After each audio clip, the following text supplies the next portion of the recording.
Hello guys, share ko lang sa inyo itong ginawa kong power meter.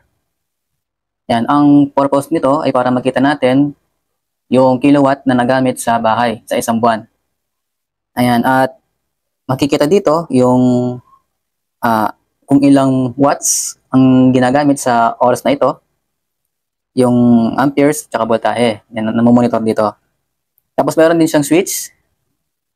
Yan, pwede ka mag-control ng mga appliances or mga ilaw. Yan, meron siyang relay, apat yan. Bale, apat yung pwede nating kontrolin ng mga ilaw or outlet. Yan, ang purpose naman nito, kung sakaling mataas na yung kilowatt na nagagamit, pwede ka magbawas ng mga appliances, yung mga hindi na ginagamit. At kung sakaling umalis ka ng bahay, nakalimutan mo mga kasindi, mga ilaw, or yung outlet na nakakonect dito sa mga relay, kahit saan ka man na, na nakarating, kung malayo ka na, pwede mong i-off sa pamamagitan ng cellphone. Yan, nakakonect po ito sa cellphone. Meron siyang Wi-Fi connectivity.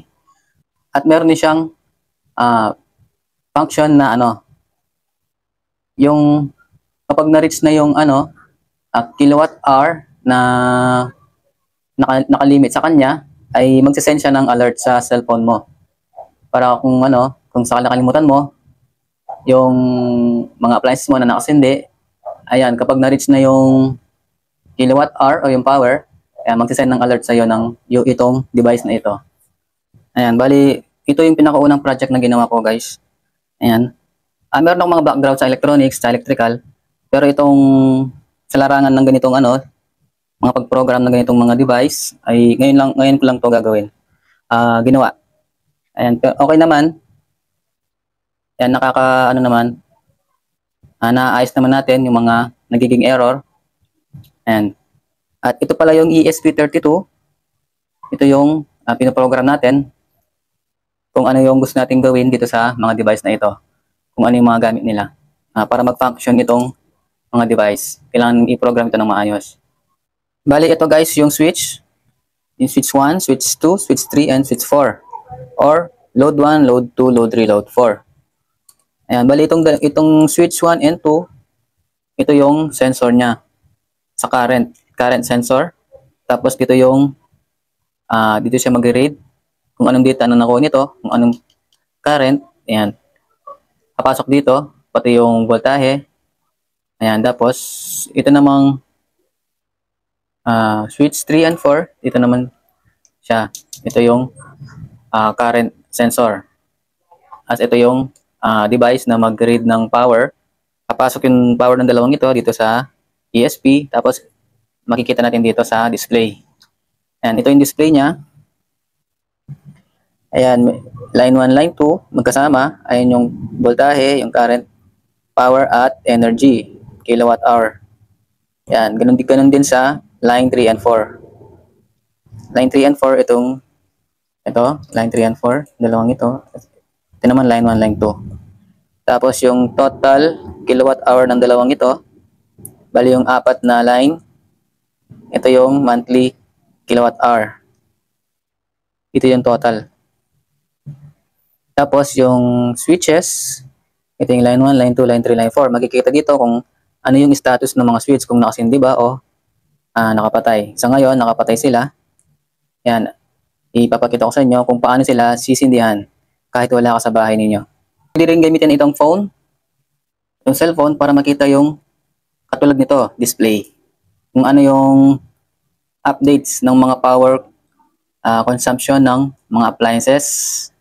Ayan, bali ang ginagamit natin dito ay Telegram. Bubuksan lang to. Ayan.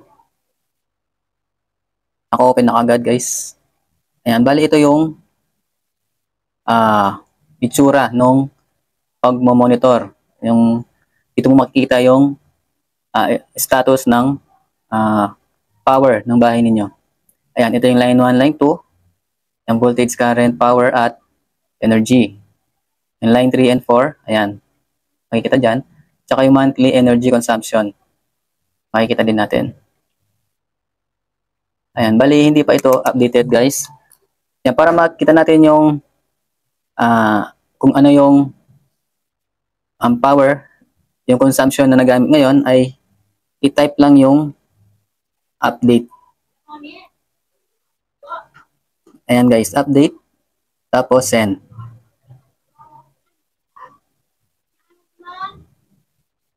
Ayan. Hintayin lang natin yan, magre-reply siya. And i-reply niya yung mga nagamit na power. Ayan. 0.56, tapos yung sa line 3 and 4, 0.24 na yung total na nagamit. Tapos yung dalawang ito nasa monthly energy consumption, 0.80 kilowatt. Okay? Ayan. Ang kagandahan dito guys, dahil pwede nang gamit ng cellphone kahit wala ka sa bahay, makikita mo, mamomonitor mo kung ano yung mga umaandar sa bahay ninyo. Ayan. At ito yung sinasabi ko guys, meron siyang alert. Kapag na-reach na yung 0.56, 0.5 kilowatt hour, alin man dito sa line 1 and 2 and 3 and 4, alin man sa dalawa, magsisend niya ng alert. Ayan. Pag nag-send na siya ng alert, yan, namimili kayo kung alin yung gusto niyo i-reset. Reset line 1 and 2, reset line 3 and 4, or reset all. Yan, dahil line 1 lang yung mataas ang kilowatt niya, i-reset natin to. Yan. Itong energy alert, guys, magagamit ito, kung sakali mong umalis ka ng bahay, naiwan mo na kasindi yung mga ilaw at mga appliances, siyempre tuloy-tuloy yung gamit nun. Pag na-reach na yung limit, mag-send siya ng alert. Yan, yun ang maganda dito. Okay? Ayan, dahil line 1 and 2 yung mataas ang kilowatt, yan, i-click natin itong reset line 1, 2.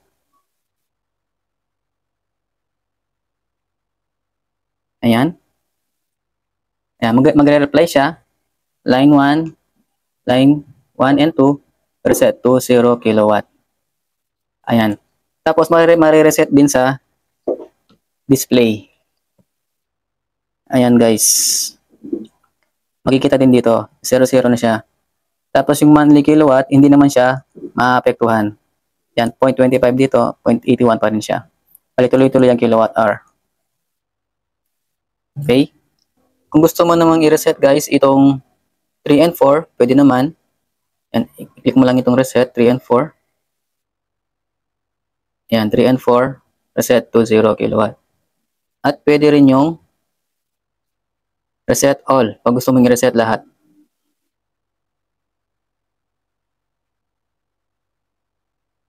Ayan, all lines reset to 0 kilowatt hour. Ayan, pag nag-update tayo,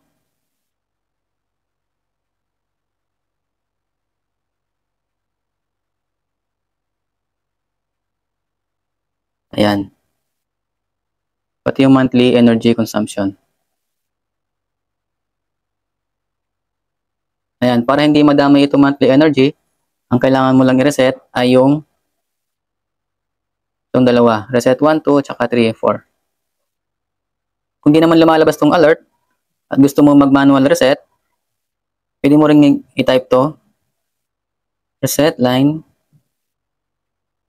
1, 2. Yan guys, pwede rin manual. Reset 3, 4. Reset line 3, 4. Pwede rin reset all.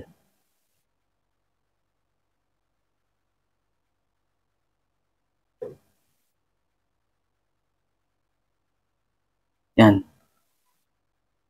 Kung gusto mo naman kontrolin yung mga switch, sa switch naman tayo, para makita mo kung ano yung mga nakasindi at nakapatay, type mo lang status. Then send. Ayan. Ito yung mga status ng mga switch natin. Yung switch 1 naka-on, tapos 2, 3, 4 naka-off sila. Ayan. Kung gusto mong sindihan yung tatlo, 2, 3, and 4, type mo lang 2 on. Ayan. Switch 2, turn on. Tapos 3, on. Ayan. Ayan, sumindi na yung tatlo. Ayan, umilaw na yung tatlo. Tapos yung pang-apat naman, 4. On. Yan. Bali, apat na yung nakasinding ilaw. Tapos, gusto mong i-double check kung nakasindi lahat, type mo lang status. Ayan. Ganyan lang po yung gamit ng Telegram sa device na ito. Paano sila makokontrol. Yan, kapag naka-on na sila, tapos nakita mo na nag-update ka, ayan, tapos lumabas yung, lalabas yung monitor, ayan. Kunwari, nakita mo mataas na yung sa line 1 and line 2, ayan. Pwede mong i-off yung switch 3 off at switch 4 off. Ayan. Bali na-off yun na yung 3 and 4. Ay, mali. Bali, ayan, kunwari mataas itong 3 and 4. Ayan. 3 and 4 yung mataas. Tapos, i-off natin yung 3 and 4. Ayan, tapos, status. Ayan. Bali, ganyan po yung gamit ng Telegram, paano mag-control ng mga switch. Makikita din dito sa display kung nakasindi yung switch or naka-off. Ayan, bali pag sinindihan natin, magkukulay green yung sa display. Ayan guys, pag sinindihan natin lahat yan, ayan, bali type natin on, 1 on, yun, tapos 2 on,